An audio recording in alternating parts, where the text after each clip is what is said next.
add the maida, baking powder, baking soda and salt.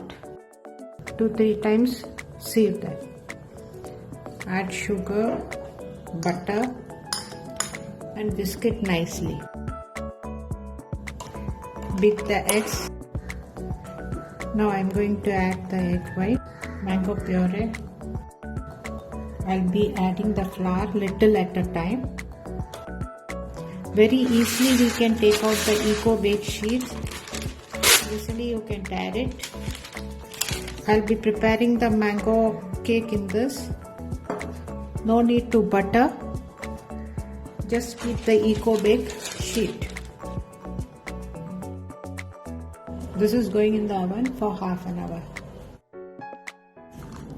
This has cooled down. Now I'm going to take out the cake. So I didn't use any grease and all. And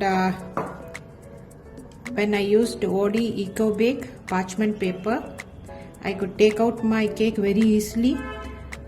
This is 100% biodegradable and it can be used multiple times.